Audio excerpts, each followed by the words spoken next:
From director Brett Piper, whose other films include magnum opus pieces of cinematic excellence like A Nymphoid Barbarian in Dinosaur Hell, Dinosaur Babes, and a whole host of other just chef's kiss level stuff, comes 2000's Drainiac. Now don't ask me how I found this movie, because I honestly don't even remember anymore. And apparently this thing cost roughly $10,000 to make, and was shot in a week, and boy does it ever show. Now it kicks off with these two homeless dudes sitting out in the middle of the forest with some of the hardest hitting dialogue I've ever heard written for the screen. Friggin' Congress can spend $50 million to find out if the president got a friggin' blowjob, but you think they could throw a little money our way? Don't. Why couldn't you build a bigger fire? Yeah, I'll build a bigger fire when you fetch some more friggin' wood. One of the guys is hiding booze from the other, some crappy looking apricot alcohol shit, I don't know. It looks like ass, which apparently is a big no-no, and they get into a fight that results in the booze being dropped in the fire. Put it out! Put it out! Oh my god! Wait, put out the fire? What did this idiot just say less than a minute ago? Run! Blood? Hey, man. That fight cinematography though. So they end up stumbling upon some abandoned house in the woods and wander inside, where they come across this pipe that's dripping pea soup looking shit all over the place. And given how intelligent they've shown themselves to be so far, one of them touches it and, well, becomes great value venom.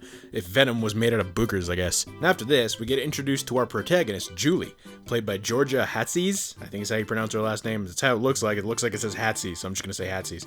In her film debut. I mean, her career never really took off after this. According to her IMDb, she's basically just been relegated to side roles and stuff like Law & Order, and Adam Sandler's Jack and Jill. Oh god. Which is honestly kind of a shame, because of all the people in this movie, she seems like she's the only one who actually kind of tries. She lives at home with her father, who is unabashedly one of the biggest assholes I think I've ever seen, for no other reason than to just be an asshole. You've got problems, you ought to see a shrink. Would you pay for shrink? Me? Why should I pay? I'm not the one who screwed up. Now, they clearly have like a really solid father-daughter relationship built on strong pillars of family. This water stinks. Bitch. Bitch. Bitch. So it turns out he bought the house that the homeless dude died in, and he forces Julie to clean it up by herself while he fucks off to the bar to get hammered because he's a house flipper. She's got a group of friends who are really just kind of there to add to the movie's body count. Literally none of them are likable, and in fact one of them, this dickhead here, again with some of the best writing I've ever heard. On your way to help your little retard buddy, huh? That's right. Maybe I'll come with you. I like helping the handicapped. Is one of the creepiest, slimiest, most unlikable people I've ever seen put in a film in probably a very long time. He's worse than Julie's dad. There's one part where he like bends this chick over his leg and starts tickling her while her friends just watch, and then literally seconds later tries to have his way with her outside. But it's fine because he gets his dick ripped off by a toilet tentacle, so karma, bitch. This movie's just a technical showcase of weird choices. Anytime there's a moment where a monster appears, like Julie's nightmare sequence at the beginning, there's like this crazy distracting effect that keeps happening throughout the movie that looks like a bad acid trip. It's fucking annoying, man. And on top of that, there's a bunch of scenes where the movie just looks like it's running in slow motion. Like, I'm not crazy, right? You guys see this shit too? It looks slow motion. Apparently that might be because the director decided to spend like a third of the movie's budget on 16mm film stock, but if you're gonna use 16mm film stock, at least know how to use it properly so it doesn't do this. So the group decided to flee the house, because, you know, that's what you do if the house was trying to kill you. But before they can, their obviously model car, complete with sticker lights, gets sucked into the ground while the editor decides to use the same piece of dialogue audio twice in a row. Get out of here! God, I love when shitty movies do that. Oh yeah, and the dad dies. Somehow. The editing here is so goddamn messy that I actually really didn't know what the fuck happened. And isn't the... I don't know what to call it, the Drainiac, whatever? Something that's attached to the house's water supply or whatever? So how the hell did it kill him out in the middle of nowhere in a van? There's like this great scene where the driver, I don't remember his name, nor do I care enough to try to figure it out, heads down into the basement where the homeless dude died, when suddenly the pipes break and start violently splashing him. This shit had me laughing so hard I almost lost it. Dude's getting sprinkled with water, but he's falling down the stairs like he's in a hurricane or some shit. The basement starts to fill up with water, and he delivers the single greatest line delivery I've ever heard. For Christ's sake, I'm drowning. I never honestly thought I would see the "this is fine" meme in film, ever. But here we are. And then, out of nowhere, this George Lucas looking dude named Plumber, yeah, hilarious, right, just shows up. Julie brings up her dad, and he's just like, The house is falling apart and my dad's gonna be here any minute. Did your dad drive a blue van?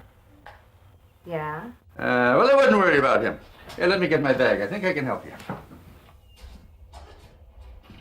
and that's it. She doesn't even ask him what he meant by that, or like what happened. Some random stranger walks into your abandoned house, implies that your dad's dead, and you're just like, whatever. I mean, I get that he was a ballsack, but like, not even the slightest bit curious about that one? Turns out this plumber guy just happens to be an expert at exorcisms, because why the hell not? They decide to perform a ritual to exorcise the demons in this house. Man, it's sure a good thing they were graced with such an expert in this field. Confidence, 100%. Never happened this way before. What do we do now? Die, if we're lucky. I think the thing that annoys me the most about Drainiac is that there's just some, I'm not going to call it good by any stretch, but there's some competent practical effects work at play here, but half the time you can't see it because of that dumbass CGI filter they slapped on it. Well, guess what? Turns out the director George Lucas this version of the movie.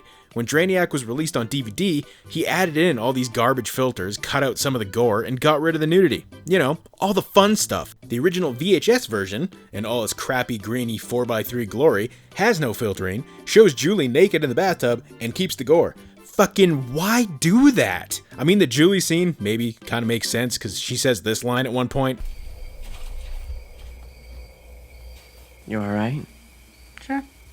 I'll be 18 in a couple months. I was gonna leave home anyway. So, but the actress was over 18 at the time of shooting, so I see this movie get compared to the original Evil Dead a lot, but it's like comparing getting hit in the nuts by a 2x4 to being massaged by an angel. There's no comparison. This is a garbage fire of a movie in every sense of the word. But it falls into that category of butt fudge with sprinkles. It's incompetently competent. You can watch this and laugh at it. But my recommendation would be to seek out the original VHS release. Yeah, it has worse quality, and it isn't widescreen, but at least it's got the fun bits still in there. And both versions are freely available on YouTube anyway, so you just gotta pick your poison and track it down. Thank you for watching my review on Drainiac. If you want to see your name on this list of beautiful people scrolling up the screen, you can do so by subscribing to the Patreon, links in the description down below. One of the tiers, you can even select what movie you want me to review, and I will make it a priority. I appreciate the continued support. See you guys in the next video.